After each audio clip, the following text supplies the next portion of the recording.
left off 2 days ago. And I had noted that this general study of the international community in the years, now decades, following the Cold War has been largely dominated by the following disciplines, or at least the following areas of study. We talked about on Monday the changing nature of warfare. And I think that we spent a good deal of time talking about the causes, the outbreaks, and the reasons for warfare along a number of points. The dissolution of multi-ethnic states, the general deterioration of regional security in the vacuum of those states, and not only that, but the actual and paradoxical dangers of democratization, especially when the masses end up becoming more mobilized, or at least become mobilized before the political elites are able to do something about that. And the understanding that countries undergoing democratization may actually increase the risk of war or some type of unstable conflict within the geographic region. The two elements that I want to focus on today, if I can get through both of them, I'll be very, very happy. The first one is the concept of international law, or at least the progression towards a greater acceptance of, or the absolute adherence to international law. And the third thing that I want to talk about today is the general understanding of globalization, which I think comes to define the post-Cold War era a few short years after the Soviet Union dissolved. So if we can focus on both the notion of international society and globalization, we should be in great shape for Monday, where I spend a dedicated lecture focusing on the theory of unipolarism.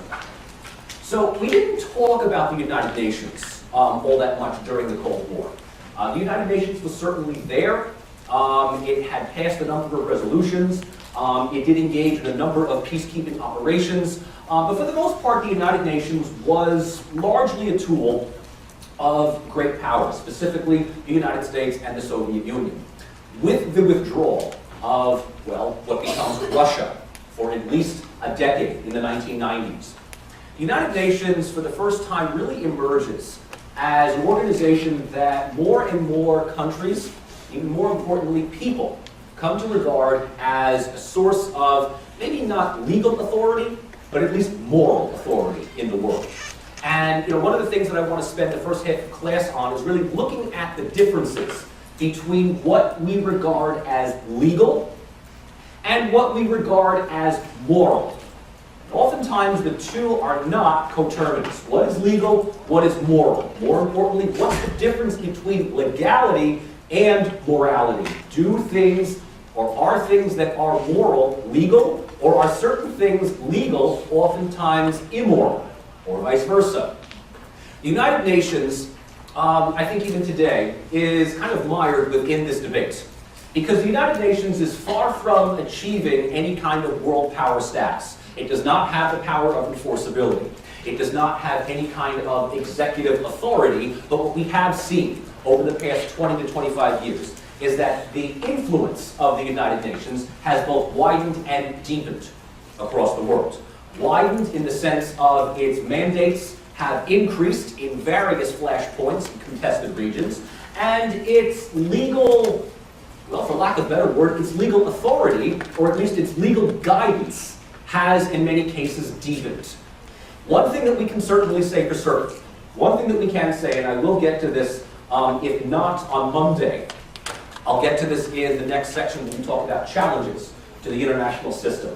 But the very concept of sovereignty, the very concept of state sovereignty today is not universally accepted unless that territory, unless that country claiming sovereignty has a seat in the United Nations. In the olden days, regions just simply declared their independence because they controlled the region. You plant a flag, you have an anthem, you get a few supporters, and that's about it. In this day and age, you don't have a seat in the United Nations. The absolute best, congratulations, you're Taiwan, you're Northern Cyprus, you're Kosovo. So the United Nations has certainly deepened its authority by the sense of proclaiming what is legally sovereign.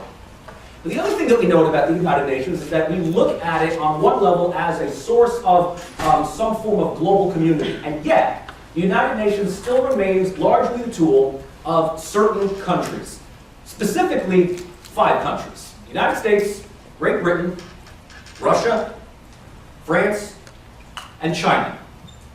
Why are these 5 countries so important? What's the reason behind that? Mike, what do you think? They're the victors of the Second World War. Well, they're not just the victors of the Second World War, but they have something at the UN that kind of perpetuates that presence. Okay, Chiki? All 5 of these powers have nuclear weapons. That's all fine and good. But as far as, so does Pakistan, so does India, so does Israel, war's kept secret in the Middle East. Okay? What else? They're permanent members on the Security Council. They are permanent members on the Security Council. Okay, well, that doesn't sound too threatening.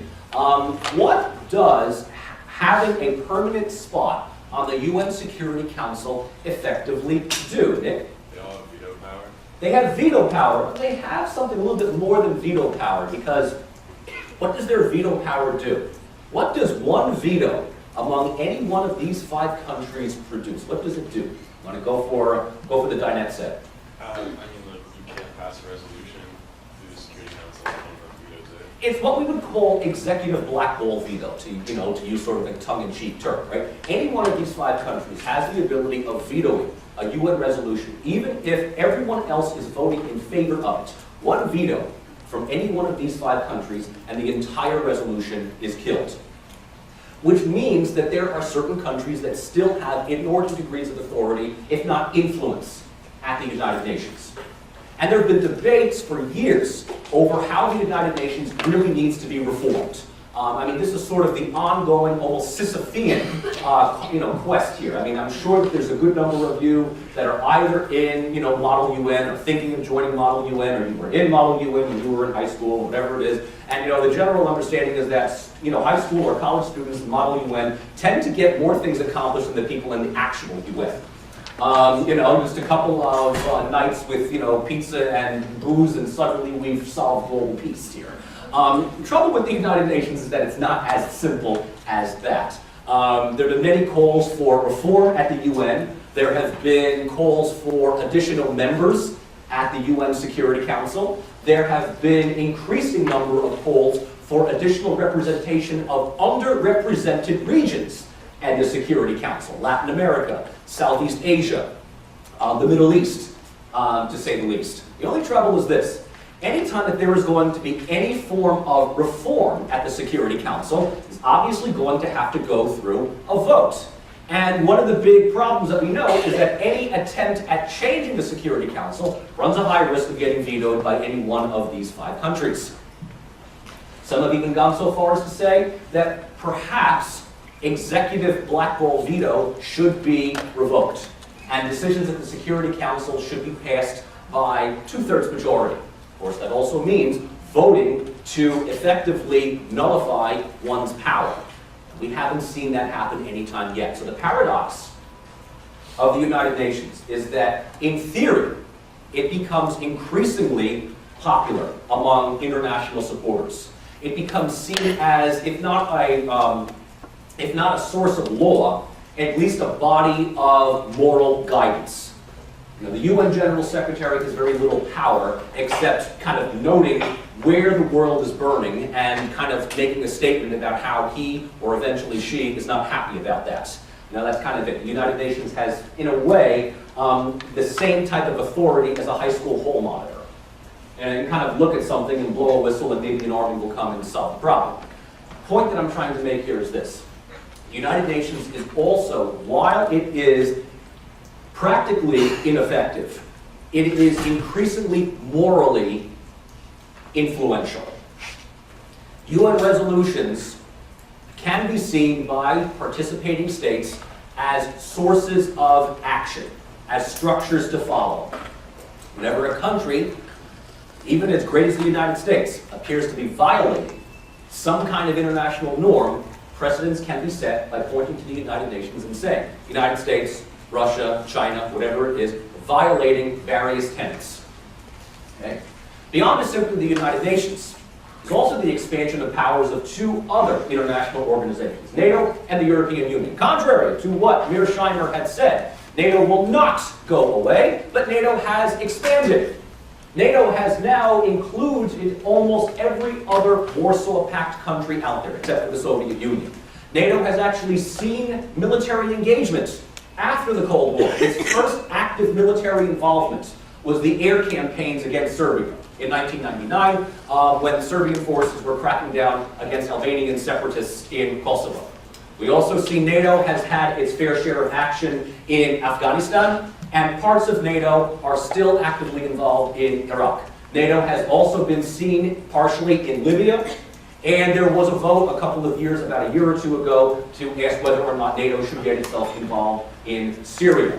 What we see with NATO is really a continuation of a number of Cold War policies that simply continue to work. The United States is a firm supporter of NATO's existence because the United States views NATO as a fantastic form of military coalition by which U.S. military power can be used, but on someone else's dime, on someone else's credit card. Now, it's painfully obvious that most NATO operations involve a huge amount of U.S. forces. But we've also seen, over the past few years, an increasing participation of Great Britain as well as France. Germany is also actively involved in NATO, but is more of a supplementary supporting role. As far as the European Union is concerned, this thing is probably the closest thing to asserting power as an international organization, even more so than the United Nations. And every so often we kind of look at what's happening in Europe, and it's usually the same problems. Economic crisis in a small country. The responsibility to bail out that country is kind of kicked upstairs to the European Union to provide some kind of monetary relief, at least traditionally. And the idea that everybody sort of pays into the EU provides a greater sense of economic collective action. Some countries like Germany and France and Luxembourg are far more contributory to the EU than takers. And more southern European countries like Greece, parts of Italy, Spain, and Portugal are more recipients of EU aid. The one thing that has always dogged all of these debates is that whenever there's a problem in Europe, particularly economic, the $64,000 question always is, maybe we should just finally federalize the damn thing. Maybe the European Union needs to become a political body, because right now it focuses almost entirely as an economic body, but it has a lot of political, bureaucratic responsibilities. Should the European Union become the United States of Europe, the USE? Some forces, some countries, some elements are calling exactly for that. Give the European Union federal powers, and suddenly the euro is no longer the responsibility of individual states to maintain, but just like the United States, Europe now has the equivalent of a Federal Reserve. Europe has the equivalent of a national, dare I say, federal army. We haven't reached that point just yet, but what we are seeing is that with the expansion of influence, and I say influence, not power, with the expansion of influence of both the UN, NATO, and the European Union, just to give these three examples, the national decision-making of sovereign states may not be replaced, but are certainly being overshadowed, if not directly influenced. So the era of independent decision-making is sort of coming to an end, because there's an increasing number of states in the world today that cannot decide on national security solely on their own. That gives us time to kind of stand back and reflect a little bit. Knowing what we know about the international community today, knowing what we know about when states intervene, when conflict is given attention, we have to ask ourselves a few questions here. Let's go back to the theoretical debates. Here we are, 2015. How far have we really come since Woodrow Wilson? How far have we really come? Wilson came up with this nice idea of an international society that would stem the tide of chaos, provide a greater sense of stability, reduce the degrees of misperceptions. Have we really gotten any better? Have we, in fact, gotten closer to that period of perpetual peace that Wilson had envisioned, and like-minded philosophers had envisioned a little bit less than 100 years ago? The other thing we have to ask ourselves is that, do great powers still have the right to set policy standards? Well, we talk about the international community, but let's be honest. Who sets the policy? Who sets the trends? The UN has 193 members. It is painfully obvious that some members are more powerful, more richer, and more influential than others. Which ones are there? Obviously, there are some countries whose domestic events resonate far more on the international front than someone else's. When the United States undergoes presidential election, the entire world is watching. Last week, Croatia went through parliamentary elections. And I'm going to guarantee you, I'm pretty much certain that nobody noticed, let alone cared. Okay. When Angela Merkel finally steps down as chancellor, steps down voluntarily or is removed, trust me, Europe will pay attention. So if we take the hypothesis that great powers still have a great degree of influence in the world, here's the point of debate. Do they still have the right?